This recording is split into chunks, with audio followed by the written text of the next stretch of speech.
Salut petit clou, bienvenue dans Les Pieds dans le Pad. Bujingai sort pour la première fois au Japon le 25 décembre 2003. Le jeu est développé par Taito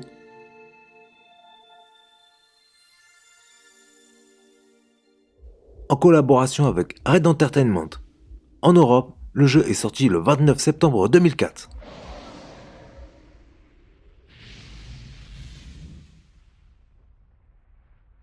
Il a été imaginé pour célébrer le 50e anniversaire de Taito, une occasion pour l'éditeur de créer un titre ambitieux, un beat'em up hack and slash très stylisé, inspiré du cinéma wuxia hongkongais, avec des films comme Butterfly Sword ou Tigre et Dragon, où les combattants défient la gravité dans des chorégraphies aériennes. Cette esthétique se mêle à une ambiance futuriste et post-apocalyptique, donnant au jeu une identité visuelle singulière. Le contexte était particulier. Taito voulait à la fois rendre hommage à son héritage et proposer quelque chose de vraiment neuf sur PS2. Le marché de l'époque était dominé par des jeux d'action très nerveux comme Devil May Cry, Ninja Gaiden ou Otogi, ce qui poussa naturellement à l'innovation. Pour se démarquer, les développeurs ont misé sur des combats aériens, des mouvements acrobatiques et un rythme clairement chorégraphié, donnant à Bujingai un style unique et immédiatement reconnaissable. Pour renforcer l'impact visuel et donner à un jeu une identité forte, l'équipe de dev ont fait appel à Gact, superstar japonaise de la J-pop qui prête son visage et sa voix au héros Lu Wong. Cette association donne au jeu un côté très cinématographique, presque expérimental pour un titre PS2 de l'époque. Bujingai s'inscrit ainsi dans un contexte où Taito voulait montrer qu'il pouvait encore surprendre en mélangeant tradition asiatique, science-fiction et gameplay moderne. Même si le jeu reste méconnu, sa sortie reflète un moment particulier où un éditeur historique cherchait à célébrer son passé tout en proposant quelque chose de résolument nouveau. Les plus grands maîtres se forgent en partageant leur savoir. Abonne-toi si l'acier vibre en toi et commente ton combo préféré. Frappe le bouton j'aime plus fort qu'un coup d'épée tourbillonnant et on va virevolter les pieds dans le pad. Ladies and gentlemen, start your engines.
L'histoire se déroule 1000 ans après une catastrophe qui a décimé la majeure partie de la population mondiale. Dans ce futur ravagé, la maîtrise de l'énergie spirituelle est devenue essentielle à la survie et certains individus ont développé des capacités surnaturelles leur permettant de manipuler cette énergie au combat. Le jeu suit Lu Wong, un guerrier exilé et puissant épéiste qui revient sur Terre après plusieurs années d'entraînement pour affronter une menace grandissante. Une anomalie énergétique a libéré des démons et corrompu une partie de la population, plongeant les ruines d'une cité autrefois prospère dans le chaos. Lo découvre rapidement que son ancien ami et compagnon d'armes, Ray Jensen, est au centre de ces événements, manipulé par une force mystérieuse. L'histoire s'articule alors autour de la lutte de Lo pour comprendre l'origine de cette corruption, affronter les démons qui envahissent la ville et tenter de sauver la prêtresse Yofa et venger son maître Nagi Tensai. L'intrigue reste simple, presque minimaliste, mais elle sert avant tout de fil conducteur pour mettre en scène un univers mélangeant mysticisme, science-fiction et arts martiaux. are terrible. You need more training.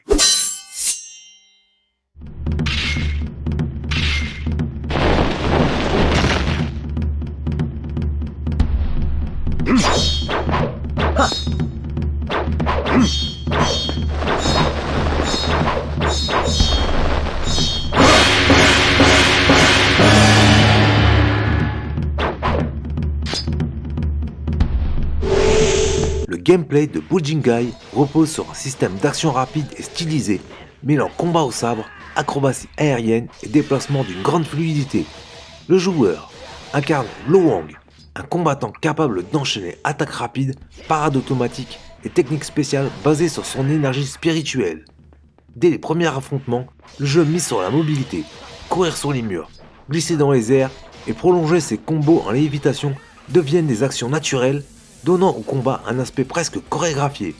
Les ennemis arrivent souvent en vague et les boss obligent à observer leurs patterns, ce qui renforce le rythme nerveux et dynamique du jeu. Derrière cette prise en main accessible se cachent en réalité plusieurs subtilités. L'essence du gameplay tient dans la fluidité des transitions entre attaque, esquive, parade et déplacement aérien. Lo ne se contente pas de frapper. Il peut automatiquement dévier des projectiles, absorber certains rayons d'énergie ou attaques magiques, puis les renvoyer directement vers ses adversaires. Cette mécanique offre une dimension tactique supplémentaire, surtout dans les combats à distance. Le système de défense repose sur une jauge qui se vide à mesure que Lo encaisse les coups. Tant qu'elle tient, il peut maintenir la pression dans l'échange. Mais une fois vide, il devient vulnérable, obligeant le joueur à surveiller son timing et ses choix d'action. L'un des aspects les plus techniques du jeu réside dans ses contres. En appuyant sur le bouton d'attaque au moment précis où l'adversaire frappe, il est possible d'exécuter un contre parfait, stoppant net l'offensive ennemie et ouvrant une fenêtre immédiate pour une contre-attaque. Combinée au dash aérien et aux esquives en plein air, cette mécanique donne du poids à chaque duel rapproché. La gestion de l'espace est tout aussi importante. Contourner un ennemi en plein combo, planer au-dessus d'un groupe ou rebondir contre un mur pour relancer une attaque offre une vraie sensation de maîtrise. En cumulant toutes ces mécaniques, la mobilité permanente, les absorptions d'énergie, les parades automatiques, les contres précis et la gestion de la jauge de défense, Bujingai propose un système plus profond qu'il n'y paraît. Un système où le style ne vient pas seulement du jeu, mais de la précision du joueur, et où chaque affrontement peut devenir une véritable danse martiale à condition d'en comprendre le rythme et le timing. Il est aussi à noter pour la fluidité que le jeu est jouable en 60 Hz. Sur le plan de la réalisation, le titre s'inscrit pleinement dans l'esthétique du début des années 2000, tout en cherchant à se démarquer par son approche visuelle et son sens du spectacle. Le jeu utilise une direction artistique très marquée par l'heroic fantasy asiatique, avec des environnements certes vides, mais où se mêlent influences orientales, architecture ancienne et paysages suspendus dans les airs. Les décors, souvent composés de plateaux flottants, de temples en ruine et de citadelles perchées, servent avant tout de terrains de jeu verticaux pensés pour mettre en valeur les déplacements aériens du personnage. Malgré les limitations de la PS2, l'ensemble reste cohérent et suffisamment lisible pour soutenir les phases d'action les plus rapides. Les animations constituent l'un des points les plus marquants du jeu. Tout tourne autour de la fluidité. Chaque mouvement de Lo est pensé pour s'enchaîner naturellement avec le suivant, sans rupture, qu'il s'agisse d'une parade, d'un saut mural ou d'une attaque tournoyante. Cette sensation est renforcée par la motion capture réalisée avec GAC, dont la gestuelle donne au personnage principal une identité forte, presque dansée. Le résultat, c'est un héros qui semble glisser d'une action à l'autre comme si le moteur du jeu refusait les temps morts. Du côté des effets visuels, Bujingai joue beaucoup sur les traînées lumineuses, les impacts d'énergie et les effets de vent générés par la vitesse. Chaque coup laisse une marque, chaque dash projette une onde et chaque attaque spéciale illumine l'écran juste assez pour souligner la puissance du geste. Ces effets servent de repères visuels pour aider le joueur à suivre la chorégraphie malgré le rythme élevé des combats. La mise en scène, quant à elle, adopte une approche simple mais efficace. Des plans serrés lors des duels, des panoramas pour dévoiler les environnements et quelques cinématiques stylisées pour installer l'univers. Rien de trop lourd, mais suffisamment de touches visuelles pour donner au jeu une identité propre. En somme, la réalisation mise moins sur la démesure que sur la cohérence et le style. Un style qui cherche avant tout à sublimer le mouvement, la vitesse et la légèreté du personnage. Ce n'est pas un jeu qui impressionne par sa technique brute, mais plutôt par la façon dont tout, de l'animation aux effets visuels, s'aligne pour donner l'impression de contrôler une véritable danse martiale continue et harmonieuse.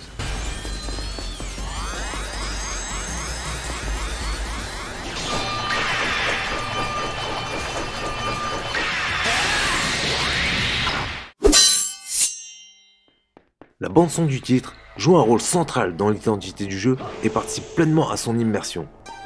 Elle mélange des sonorités électroniques rock et des influences orientales pour créer une atmosphère à la fois dynamique et mystérieuse, parfaitement adaptée aux combats acrobatiques et à l'univers apocalyptique du jeu. Les morceaux accompagnent chaque action avec précision, soulignant les enchaînements de combos, les attaques aériennes et les parades de l'eau, renforçant cette sensation de chorégraphie presque cinématographique.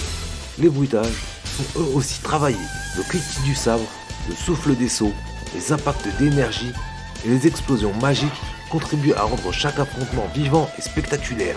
Cette combinaison de musique et d'effets sonores donne aux joueurs des repères constants tout en renforçant le rythme et l'intensité de l'action. La présence de Gact dans le jeu ajoute également une dimension particulière, car sa voix contribue à l'identité sonore du personnage, donnant au héros une personnalité plus marquée et une aura presque théâtrale.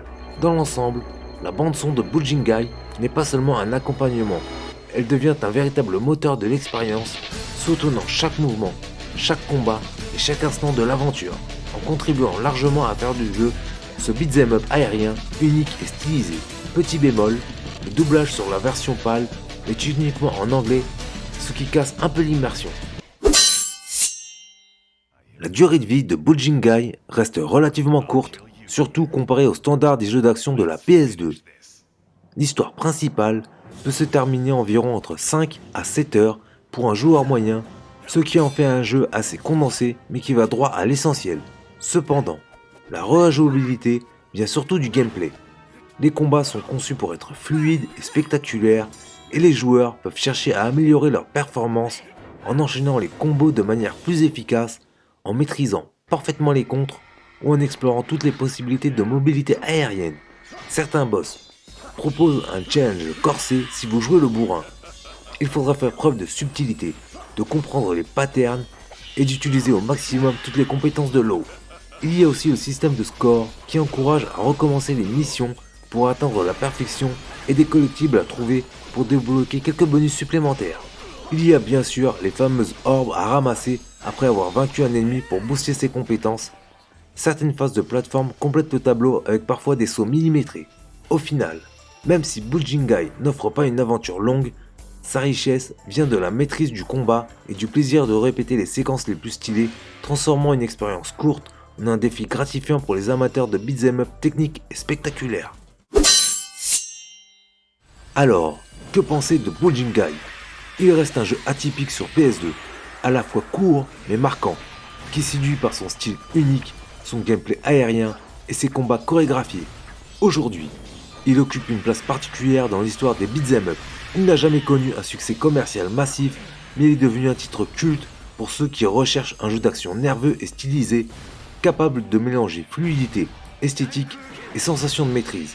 Son héritage se retrouve surtout dans sa manière d'anticiper des mécaniques de combat modernes, absorption de projectiles, contre basés sur le timing, mobilité verticale et combos spectaculaires, des éléments que l'on retrouve aujourd'hui dans certains jeux d'action modernes. Pour les joueurs contemporains qui voudraient retrouver cette sensation de combat aérien et acrobatique, des alternatives modernes existent, comme Devil May Cry 5 ou Sekiro, ou encore certains titres indépendants, mais aucun ne reprend exactement la combinaison très particulière de style visuel, chorégraphié et accessibilité de Buljingai, ce qui lui confère encore aujourd'hui un charme unique et une aura de jeu oublié à redécouvrir pour les amateurs d'action pure. Merci d'avoir regardé, likez, commentez et partagez, abonnez-vous pour ne pas rater mes prochaines aventures, à bientôt dans les pieds dans le pad. Congratulations, you placed first.